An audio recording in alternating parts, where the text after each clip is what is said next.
Du mobilier scolaire urbain, des chaussures, une table de cuisson, aucun domaine d'intervention ne semble interdit au collectif de designers Vous pouvez dormir dans la grange. Découvrez leur dernière invention, le sac multifonction.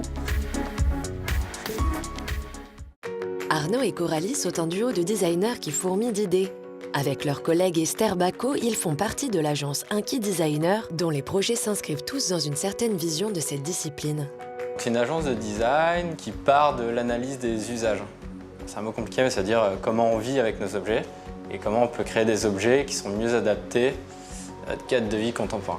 Conjuguant toujours fonctionnalité, ingéniosité et simplicité, les designers s'adaptent à un mode de vie nouveau en proposant des alternatives pour les objets, le mobilier, les espaces de notre quotidien. Ce porte-manteau se plie et se déplie en fonction du nombre d'invités, cette chaussure change d'apparence selon la personne qui la porte et ce parcours sportif laisse la liberté aux personnes de faire les exercices qu'ils souhaitent. Et il ne s'arrête pas là. On s'intéresse aussi à des domaines qui sont peu investis par le design, comme on parlait des maisons de retraite, sur la question du soin.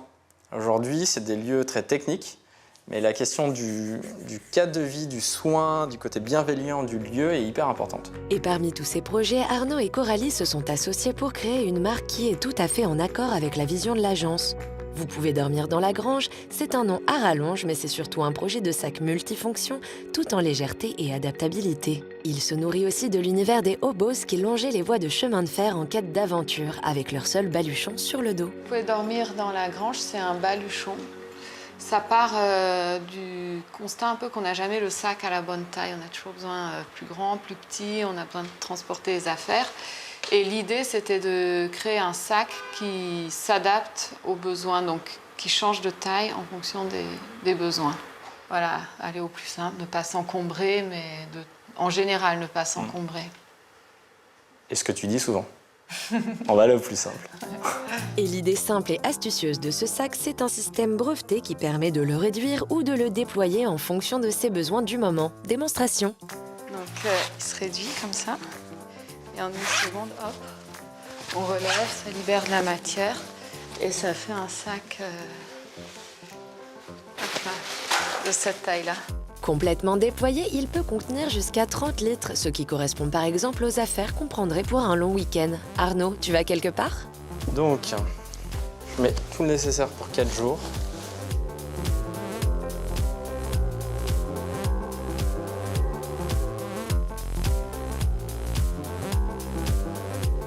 Et voilà, les affaires sont dans le sac. Conclusion, le plus de cette invention, c'est que c'est bel et bien un sac pensé par des designers.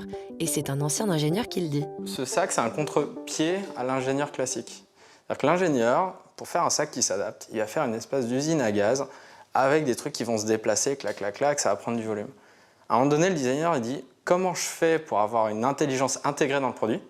qui fait que simplement, ça prend un volume différent, mais sans que ça devienne un char à porter, quoi. Or, c'est cette approche spécifique de designer qui les a orientés vers le tissu et leur a permis d'en découvrir toutes les vertus. Du coup, les deux compères se sont passionnés pour la matière. Le tissu, dans notre époque, a été un peu délaissé, je pense. Je sais pas pourquoi. Et en fait, ça a plein de vertus de souplesse, d'adaptabilité, etc. Et nous, on voulait remettre ça dans nos projets. Et c'est incroyable de voir quel volume ça peut prendre tout d'un coup, alors que il y a même un effet d'échelle, le sac paraît pas si grand. Et quand on pose les trucs dedans, c'est Mary Poppins, quoi. Un tour de magie qu'ils réalisent grâce à la qualité de leurs tissus, des fins de rouleaux de grandes maisons de couture qu'ils récupèrent auprès de leurs fabricants. Une véritable caverne d'Ali Baba. Le choix du Made in France s'est fait logiquement car pour eux, il est au service de l'innovation.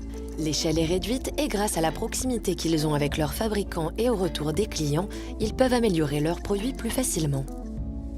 C'est ainsi qu'à l'image des hobos dont ils s'inspirent, Coralie et Arnaud comptent bien continuer à aller de projet en projet, libres et baluchons sur le dos.